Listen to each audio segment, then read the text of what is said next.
nuevas ideas de la filosofía. Teoría del conocimiento.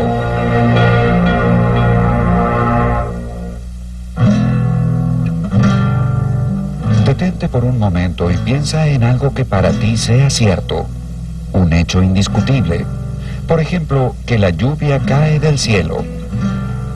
El nombre de tu madre. Que los cisnes son aves. O que Dios existe. Luego piensa, ¿cómo llegué a conocer estos hechos? ¿Dependo de mis sentidos para confirmar que algo sea cierto? ¿Son estos absolutamente confiables? ¿Dependí de alguien más para obtener esta información?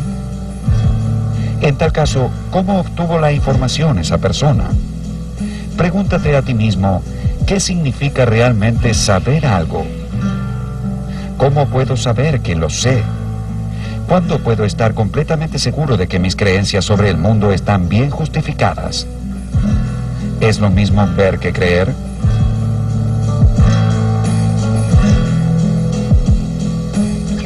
There's a vase on a table. Supongamos que sobre la mesa hay una vasija. Yo miro en esa dirección, pero entre la vasija y yo hay un dibujo muy preciso, o digamos, un holograma de la vasija, y lo que veo en realidad es el dibujo o el holograma. Entonces miro en esa dirección y veo una vasija, y llego a creer que allí hay una vasija basándome en el dibujo que veo de la misma. Mi creencia de que allí hay una vasija es cierta, porque de hecho la hay. Y realmente estoy convencido de ello. Y creo que si me preguntaran si sé que hay una vasija allí, diría que sí. Aunque, por otro lado, queda claro que si dijera algo así, estaría equivocado. Lo que puede afirmarse de una vasija puede afirmarse prácticamente acerca de cualquier otro aspecto del mundo. El estudio filosófico sobre la naturaleza y el alcance de lo que podemos saber es lo que se conoce como filosofía o teoría del conocimiento. La teoría del conocimiento aborda dos preguntas fundamentales. En primer lugar, ¿qué tienen en común las instancias del conocimiento? En otras palabras, ¿cuál es la naturaleza del conocimiento? Y en segundo lugar, ¿cuál es su alcance? La respuesta a estas preguntas presenta importantes consecuencias sociales. ¿Cómo podemos estar seguros de que alguien es culpable antes de enviarlo a la cárcel? ¿Los científicos amplían las fronteras del conocimiento o las van creando a medida que avanzan? Dependemos del conocimiento para tejer la trama de nuestra vida diaria, pero ¿en qué medida podemos confiar en aquello que denominamos conocimiento?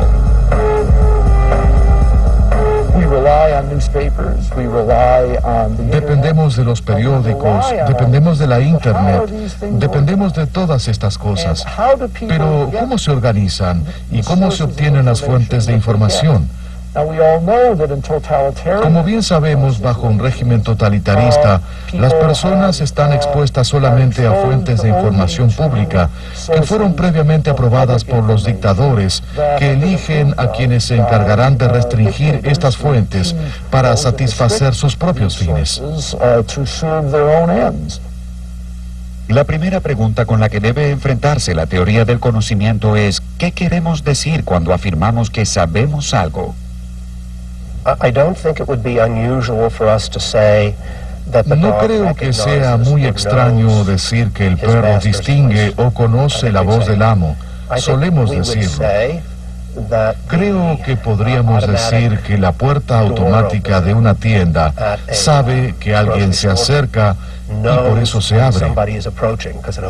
Creo que hasta podríamos decir que un animal puede saber cuándo ha habido otro animal en el lugar por el sentido del olfato. Por otro lado, podríamos decir que Newton conocía la ley de gravedad. Y una de las preguntas que surge es, ¿existe algún concepto común del conocimiento que abarque todos estos casos?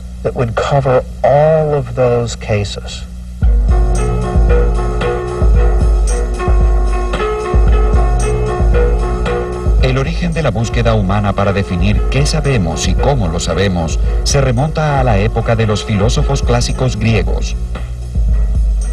En la República, Platón estudió cómo llevar adelante una buena vida. Y fue esta pregunta aparentemente sencilla la que lo llevó a explorar las bases verdaderas del conocimiento.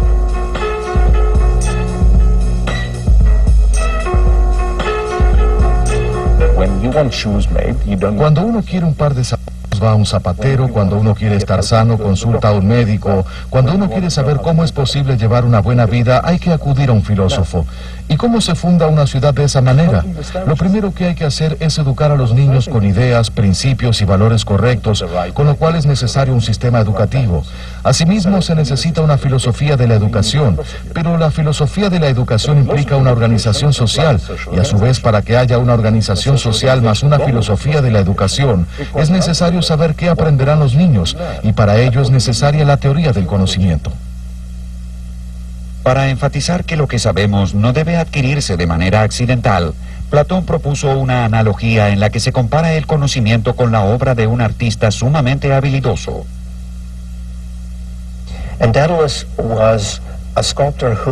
Dédalo era un escultor que podía hacer estatuas semimágicas que se escapaban cuando uno se acercaba a ellas. Y Platón se pregunta lo siguiente: ¿por qué valoramos tanto al conocimiento?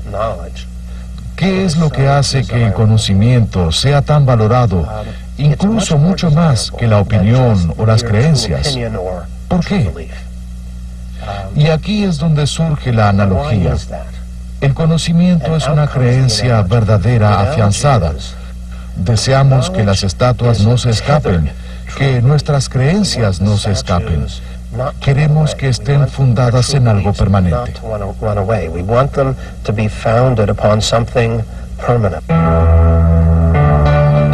La República también contiene la famosa Alegoría de la Línea de Platón. Allí sostuvo que el conocimiento puede representarse por un segmento vertical dividido en dos partes desiguales, cada una de las cuales está a su vez compuesta por otras dos de tamaño también desigual. La parte inferior del segmento vertical corresponde a los conocimientos que la mente recibe por la sensación, es decir, opiniones o creencias.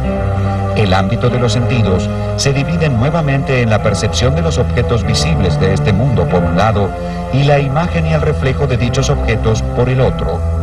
Como meras copias de lo que existe, las imágenes y las percepciones conforman el nivel más bajo del conocimiento.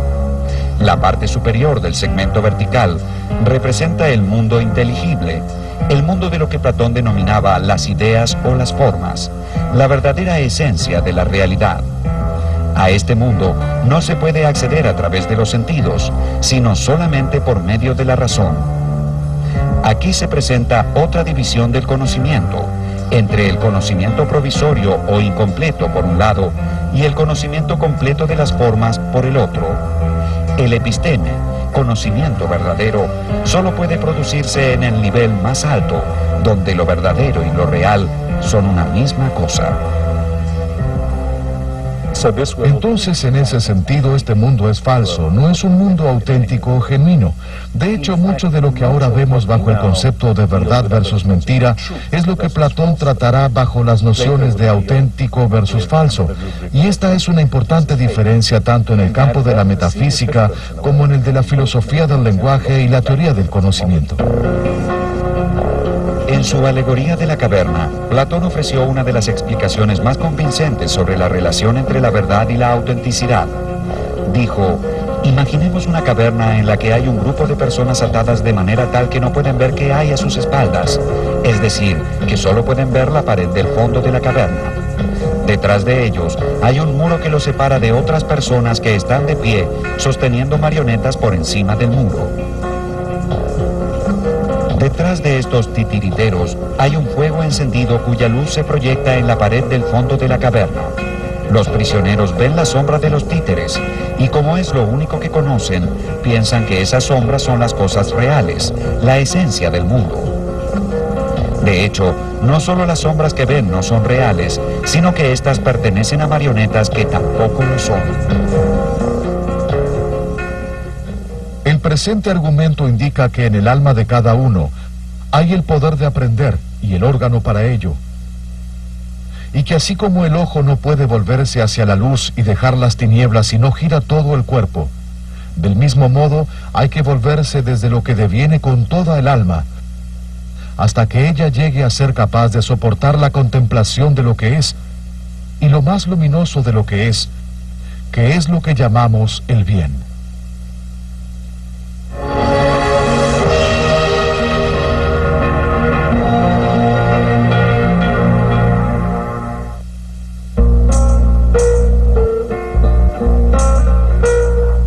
Aristóteles fue el principal discípulo de Platón y con frecuencia su más sagaz crítico.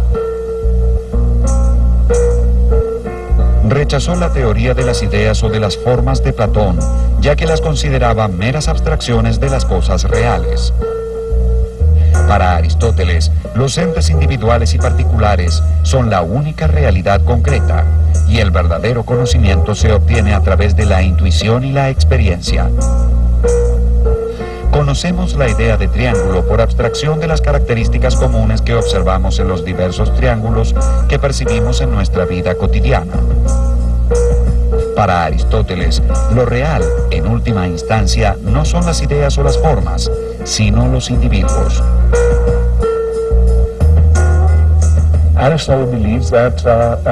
Aristóteles creía que por lo general los seres humanos estaban dotados de la capacidad para comprender el mundo a su alrededor en mayor o menor medida. Algunos, por supuesto, lo hacían mejor que otros, pero mientras que Platón clasificaba a las personas según sus capacidades, Aristóteles consideraba que ello era solamente una cuestión de niveles, más que del tipo de persona que uno es. El conocimiento actual se identifica con su objeto.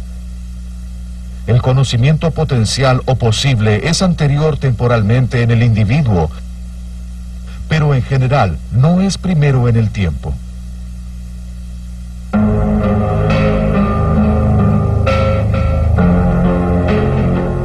Una característica común de las teorías de Aristóteles y de Platón es que ambas buscan los cimientos sobre los que puede erigirse el conocimiento.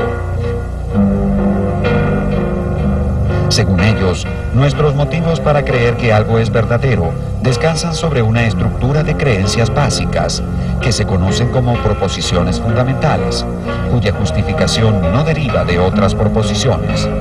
A esta posición se la denomina fundacionalismo, y su principal desafío, según el filósofo griego Pirrón de Elis, es el siguiente: ¿cómo podemos saber cuándo hemos dado con los cimientos? ¿Dónde termina la cadena de razones? ¿Qué razones son ciertas por y en sí mismas?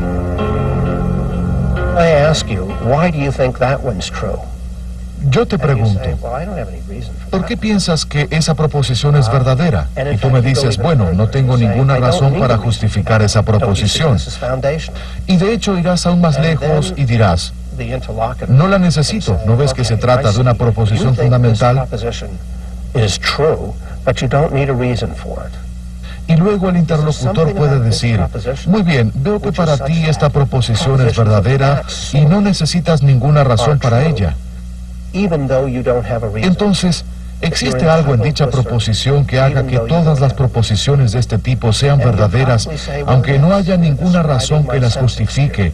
Algo que nos permita afirmarlas, aunque no tengamos una razón para ello. Es probable que tú digas, bueno, sí, describen mi experiencia sensorial o describen estados mentales a los que tengo acceso, como por ejemplo el dolor. Y lo que un pirroniano hará es preguntarte si tú crees tener acceso infalible a tus estados mentales o a tus sensaciones, y tú podrás responder que sí o que no. Si uno responde que sí, la cadena de razones se detiene. Pero este punto de detención es arbitrario y ya no puede anexarse ningún eslabón subsiguiente. Si uno responde que no, la cadena de razones será ilimitada, en cuyo caso habrá una regresión infinita y su creencia no estará justificada por una proposición fundamental. Si la cadena llegara a cerrarse en forma de círculo, entonces tendríamos un argumento circular. Cualquiera sea el camino elegido, siempre habremos de toparnos con un muro delante.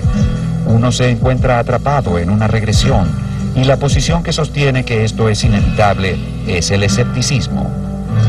El problema más crítico acerca del conocimiento es encontrar su razón fundamental. ¿O es que no la tiene?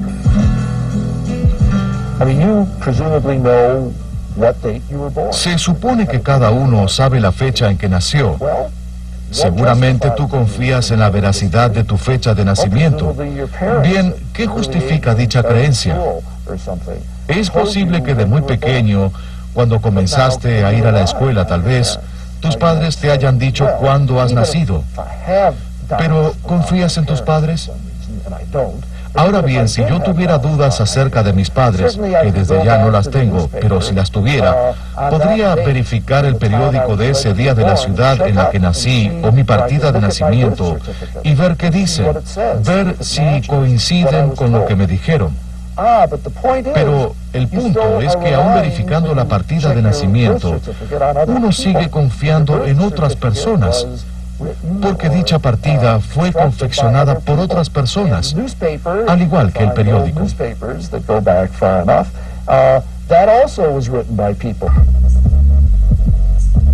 Los escépticos observaron que los argumentos opuestos a menudo tenían igual peso y creían que la búsqueda de la verdad era un proceso que no tenía fin. Si bien esta conclusión puede parecer angustiante, en realidad apuntaba a alcanzar cierta tranquilidad mental al suspender el juicio por completo. Rechazaron el dogma en todas sus formas, y desde la época de Pirrón, los escépticos consideraron que los sistemas filosóficos levantaban sospechas, ya que sobrepasaban en gran medida los límites de lo que puede llegar a conocerse.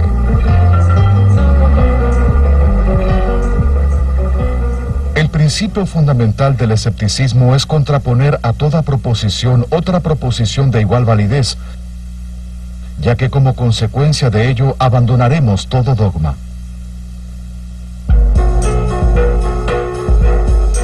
A pesar de la fuerza de sus argumentos, los escépticos no lograron desterrar al fundacionalismo, que aún hoy sigue siendo la posición más aceptada.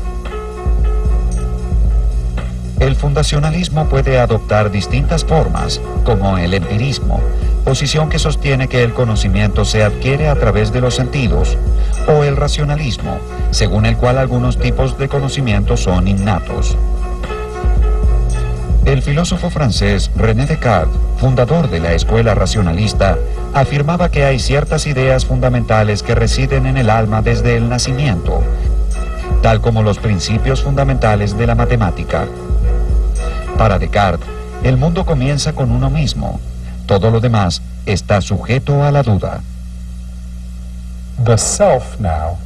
En la filosofía de Descartes, el ser marcará el comienzo de una reconstrucción total del mundo. Desde ya sabemos que se orientará hacia una visión mecanicista del mundo. Descartes creía que todo podía explicarse en términos del tamaño, la forma y el movimiento, y en términos del alma, que es el propio ser, el punto de partida de la reconstrucción.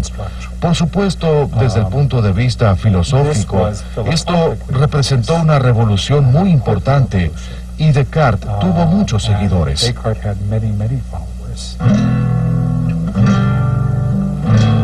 Aunque a Descartes se lo conoce por dudar acerca de todo, desde las experiencias sensoriales hasta su propia existencia, su duda es diferente de la del escepticismo clásico. Según Descartes, algo que se conoce por la luz natural de la razón no puede ser falso. Lo que lleva al error no es la falta de razón, sino la falta de método. Si la matemática ha hecho grandes progresos, si la lógica es inatacable, si la física ha puesto en evidencia los misterios del universo, entonces hay que pensar que la razón humana es apta para conocer el mundo a nuestro alrededor. Los escépticos estaban equivocados. Con un buen método y tiempo suficiente, no habrá secretos para la razón humana. Pero de estas ideas, unas son innatas, otras adventicias y otras hechas por mí. Puesto que la facultad de aprehender qué son las cosas, qué es la verdad ¿Y qué es el pensamiento? No parece provenir de otro lugar que no sea mi propia naturaleza. Descartes resalta el papel de la capacidad de razonamiento abstracto por encima del de los sentidos. De hecho, subestima el papel de los sentidos, mientras que Francis Bacon y gran cantidad de sus seguidores en Gran Bretaña otorgan mucha más importancia a la función de los sentidos humanos como fuente fundamental de aporte de información, y tratan a la razón como una facultad secundaria que en líneas generales simplemente organiza el material de los sentidos.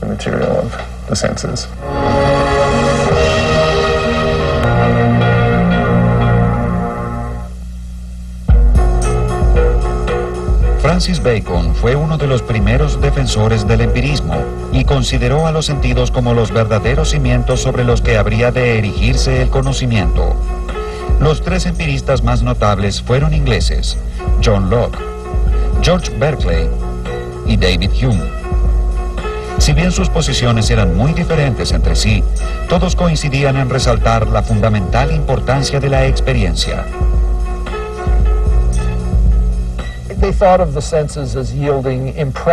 Consideraban que los sentidos producían impresiones o ideas en la mente, lo que nosotros conoceríamos como imágenes visuales.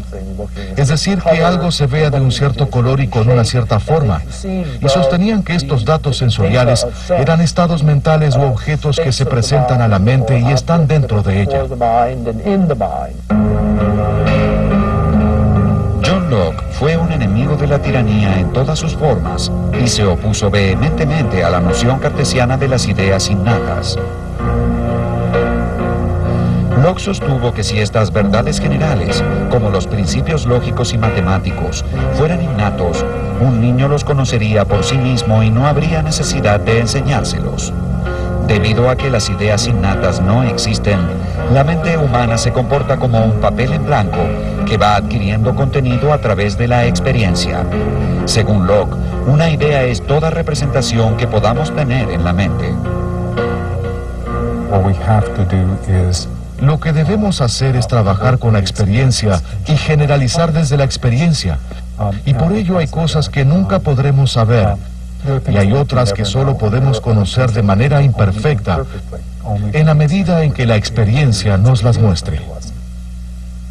Obsérvese a un niño desde su nacimiento y se verá cómo con el paso del tiempo la mente se despierta más y más por los sentidos. Piensa más a medida que posee más materia para pensar. Si se pregunta cuándo un hombre empieza a tener ideas, creo que la verdadera respuesta es cuando tiene la primera sensación. El clérigo irlandés George Berkeley fue el siguiente gran empirista inglés. Al igual que Locke y Hume, Berkeley depositó su confianza en la experiencia sensorial.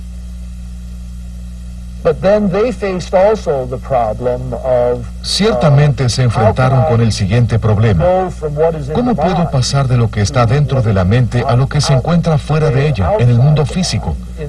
Y advirtieron que había un problema. Berkeley en particular vio que había un problema y tomó una posición muy radical. Para él era imposible hacer una inferencia a partir de las ideas dentro de la mente y llegar a algo totalmente diferente a las ideas. Y lo que dijo en realidad es que todo lo que las personas llaman el mundo físico exterior, todo lo externo a la mente, en realidad reside dentro de la mente. Es decir, que las sillas, las mesas y todo lo que pensamos como algo físico en realidad existen dentro de nuestra mente. El filósofo escocés David Hume llevó el empirismo a su extremo lógico. Según Hume, una percepción es toda representación que podamos tener en la mente. Hay dos tipos de percepciones: las impresiones, que son fuertes y nítidas, y las ideas, que son copias débiles de las impresiones. Por ejemplo, ver el color rojo es una impresión, recordarlo o imaginarlo es una idea. Toda impresión deja una idea como huella, y toda idea se origina en último término en una impresión. are sensations. And Hume would take those to be basic. Las sensaciones son un tipo de impresión y Hume dirá que estas son básicas. Una vez que uno encuentra el origen de una justificación en una impresión, no es posible avanzar más y entonces se ha completado este tipo de regresión, con lo cual volvemos a la proposición fundamental. Según Hume, hay otro tipo de impresiones, no impresiones del mundo exterior, sino de mi propio estado. Por ejemplo, siento dolor o estoy feliz. Esas cosas son impresiones internas, de mi ser, por así decirlo, impresiones de la mente en sí. Y entonces, nuevamente, es posible encontrar el origen de las justificaciones en impresiones de este tipo. Y entonces, no tiene sentido continuar avanzando. Hume dirá, no es posible seguir avanzando. Hume escribió, la mente es una especie de teatro en el que distintas percepciones se presentan de forma sucesiva. Hume creía que las impresiones pueden ser simples o complejas. Un color, por ejemplo, es una impresión simple, pero un objeto tal como una manzana genera una impresión compleja porque incluye, aparte del color, otras dimensiones de la experiencia, como el tamaño, el gusto y demás. Una idea también puede ser simple o compleja. Muchas ideas complejas no se originan en la experiencia, sino que son el resultado de combinar en nuestra imaginación ideas simples o complejas que sí provienen de la experiencia. Hume llamó asociación a la actividad de relacionar ideas en la mente. La asociación puede ser de tres tipos: por semejanza, por contigüidad y por causalidad. Hablamos de semejanza cuando vemos el retrato de una persona y pensamos en la persona retratada.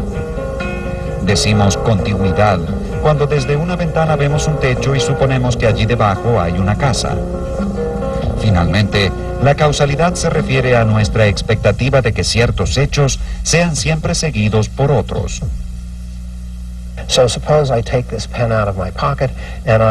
Supongamos que saco esta lapicera de mi bolsillo, abro la mano y la lapicera se cae, y repito esta secuencia una y otra vez. Seguramente pensaré que en este mundo abrir la mano es causa suficiente para que la lapicera se caiga. Y por lo tanto habré de creer no solo que la lapicera cayó en el pasado, sino que lo hará también en el futuro. Un seguidor de Hume preguntaría, ¿es posible que la lapicera no se caiga? ¿Pueden imaginar que la lapicera no se caiga? Yo diría que sí, que puedo imaginar que no se caiga, con lo cual, que la lapicera caiga no es algo a priori. Usted efectivamente prevé que la lapicera va a caerse, pero Hume diría, ¿existe alguna razón para creer que si abro mi mano, la lapicera caerá? Para Hume, la noción de causalidad se reduce a la impresión de anticipación que surge de haber experimentado repetidas veces un hecho que siempre es seguido de otro. Si bien podemos relacionar mentalmente hechos cotidianos, como por ejemplo que los relámpagos preceden a los truenos o que los virus producen enfermedades, no es posible probar la conexión necesaria entre la causa y el efecto.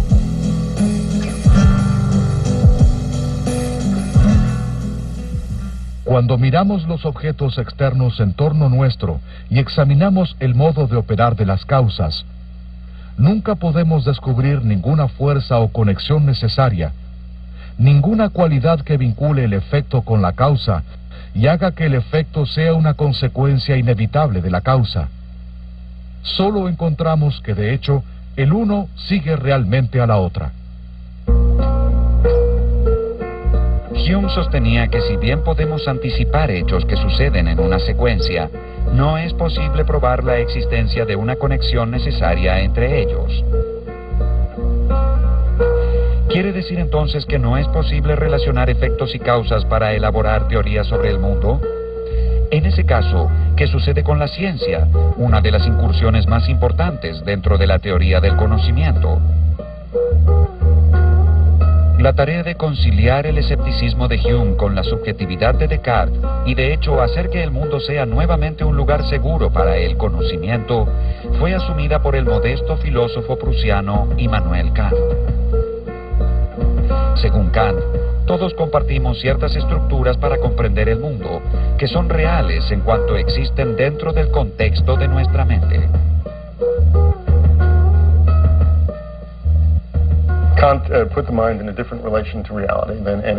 Kant estableció una relación diferente entre la mente y la realidad. Los filósofos que lo precedieron consideraron a la mente como un observador pasivo de la realidad y buscaron la manera de asegurarse de que se trataba de un buen observador pasivo. Kant se enorgullecía de lo que él denominó la revolución copernicana en filosofía. La noción de que la mente establece cómo se nos manifiesta la realidad, y en cierto modo la realidad tiene que adaptarse a las leyes de la mente, en lugar de ser la mente la que deba tratar de descubrir las leyes de la realidad, que son totalmente externas a la misma. A diferencia de Hume, para Kant el conocimiento científico de la naturaleza es universal y necesario, no simplemente probable. Pero se trata de una universalidad y una necesidad dentro del mundo de los fenómenos. No importa si existe o no en el mundo en sí, ya que no podemos conocer más allá de lo que está en nuestra mente. Sucede que para cierto tipo de conocimiento, la razón humana se ve asediada por preguntas que no puede rechazar, pues provienen de la naturaleza misma de la razón, pero que tampoco puede responder, ya que superan toda la capacidad de la razón humana.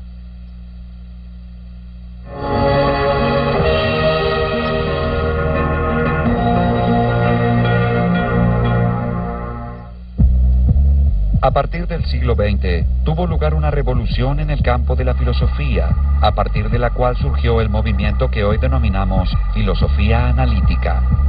El filósofo inglés Bertrand Russell fue quien lideró dicha revolución. Russell sostuvo que conocimiento es un término bastante general y vago, ya que debe incluir el conocimiento animal además del humano, y dentro del humano, tanto el cotidiano como el científico. El colega de Russell, George Edward Moore, ofreció una visión más realista acerca del conocimiento. Según Moore, el ser es independiente del conocimiento que tengamos del mismo. La conciencia no hace sino reflejar lo real. El escepticismo cartesiano sobre el mundo exterior sencillamente no puede justificarse, con lo cual las pruebas elementales que para Descartes resultaron de extremada dificultad, como por ejemplo probar que tengo dos manos, para Moore eran la simplicidad en sí misma.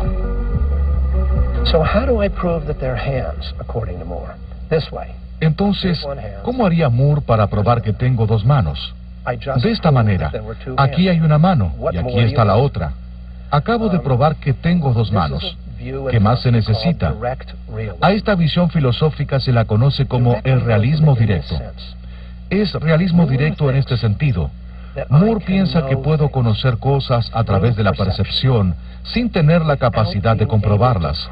En otras palabras, no necesito siempre un argumento para saber. Es una especie de fundacionalismo que dice, muy bien, tú quieres saber si tengo dos manos. ¿Cómo se hace esto? Abre los ojos y mira. No es necesario dar un argumento para afirmar que tengo dos manos. El filósofo austríaco Ludwig Wittgenstein fue un pionero del análisis riguroso del lenguaje dentro de la filosofía.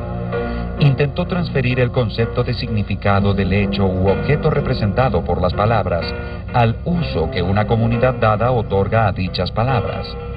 Como el lenguaje solo adquiere significado al ser utilizado por las personas, cualquier vínculo entre una palabra y un objeto depende de las reglas establecidas por aquellos que emplean esa palabra.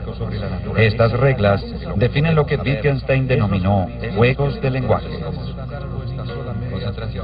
Sostuvo que los que participamos de un mismo juego de lenguaje podemos utilizar "aquí hay una mano" como una proposición fundamental, es decir, una proposición sobre la cual no puede dudarse en circunstancias normales.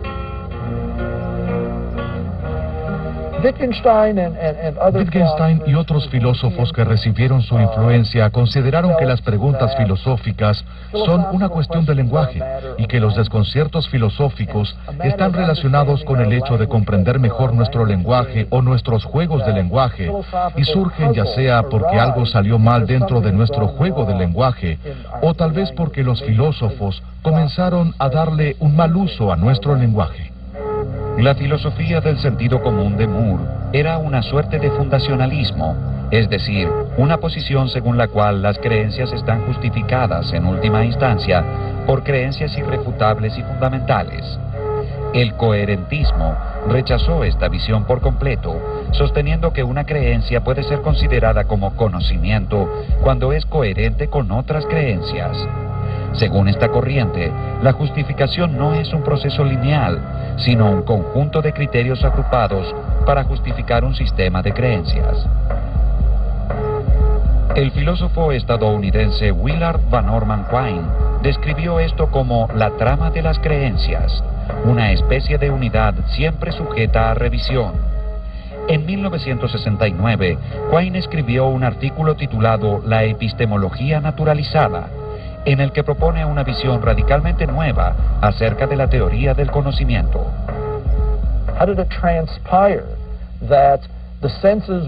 ¿Cómo fue que los sentidos se vieron atacados por ondas de luz y de sonido y en última instancia estas mismas personas que fueron atacadas por la luz y el sonido formularon diversas afirmaciones con las que elaboraron teorías científicas? O si habláramos de creencias, ¿cómo fue que llegaron a creer en una serie de teorías científicas sobre el comienzo del cosmos, el universo o sobre lo que le sucedió a los dinosaurios y demás? ¿Cómo sucedió todo esto? Bien, esa es básicamente una pregunta acerca de cómo funciona la mente, cómo se forman las creencias y las teorías. Con lo cual es una pregunta que compete a la psicología. Y Quine afirmó muy radicalmente que la teoría del conocimiento entonces debía ser parte de la psicología. La totalidad de lo que denominamos conocimiento o creencias, que comprende tanto aspectos sencillos de la geografía y la historia, como las más complejas leyes de la física atómica o de la matemática pura y la lógica, consiste en una trama hecha por el hombre que solo afecta a la experiencia de manera marginal. Otro gran desafío para las nociones tradicionales de la teoría del conocimiento fue el breve pero sagaz artículo escrito por el filósofo estadounidense Edmund Gettier. En él se abordó la idea de la creencia justificada con el siguiente argumento. Supongamos que dos personas, el señor Smith y la señora Jones, se presentan a una entrevista laboral. Están afuera de la oficina del jefe sentados uno al lado del otro, y mientras esperan, Smith ve cómo Jones cuenta las monedas que saca de su bolsillo. Tiene 10 monedas. La señora Jones entra a la oficina para tener su entrevista, y en ese momento, el jefe sale y le habla al señor Smith. Le dice que la señora Jones es una vieja amiga de la familia y que por supuesto ella se quedará con el puesto de trabajo. El señor Smith queda muy desilusionado y murmura desconsoladamente para sí. La persona a quien le darán el puesto de trabajo tiene 10 monedas en su bolsillo. Pero supongamos que el jefe hubiese estado bromeando y que en realidad era al señor Smith a quien iban a darle el trabajo. Y supongamos que, sin Smith saberlo, él también tuviera 10 monedas en su bolsillo.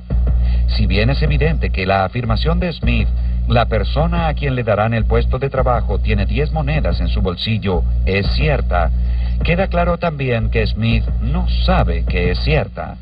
Entonces, el señor Smith tenía una creencia justificada y verdadera, pero no conocimiento. Según Gettier, la conclusión inevitable es que el conocimiento debe ser algo más que una creencia justificada y verdadera. Después de Gettier, los filósofos trataron de encontrar una nueva visión del conocimiento.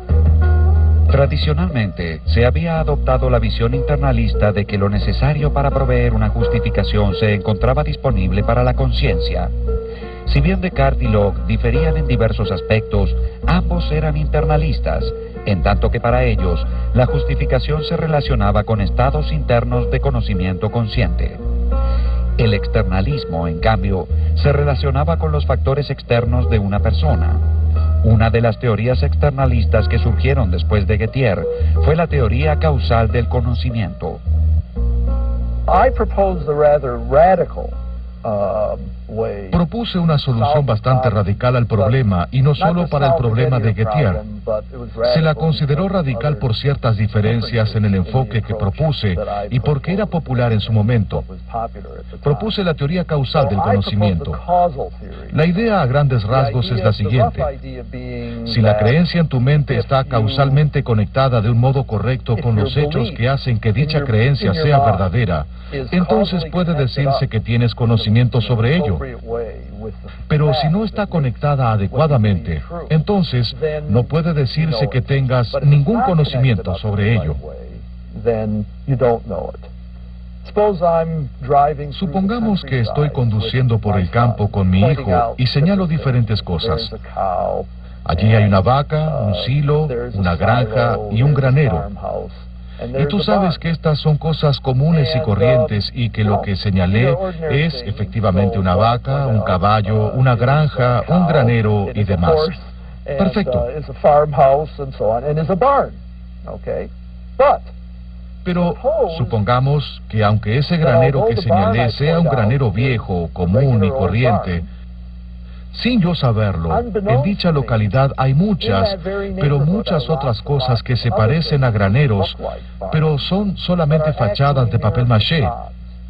Y si uno se acercara más, vería que no son graneros de verdad, sino meras fachadas de papel maché que desde la ruta se ven como graneros.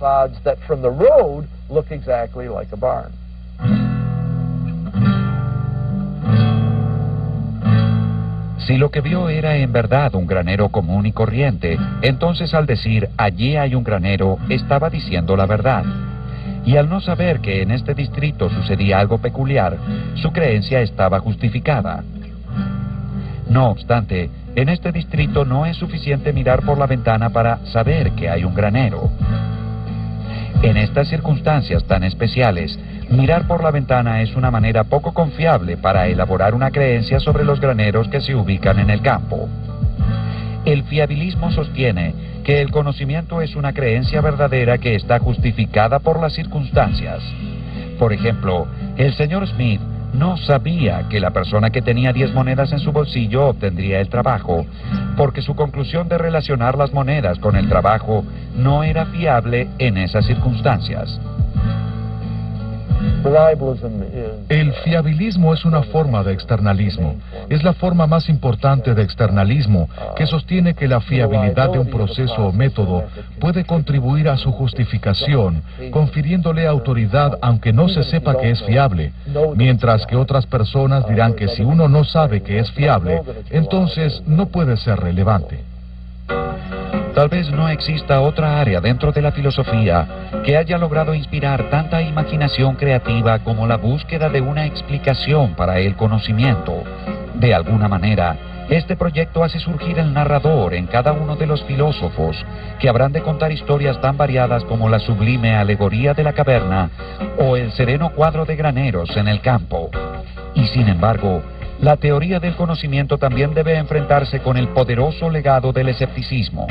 Con todas las historias relatadas y las teorías propuestas, debemos preguntarnos, ¿qué sabemos ahora sobre el conocimiento que no se supiera ya en los tiempos de la Grecia antigua? Como escribió Sófocles, ¿cuán terrible puede ser el conocimiento de la verdad cuando la misma es inevitable?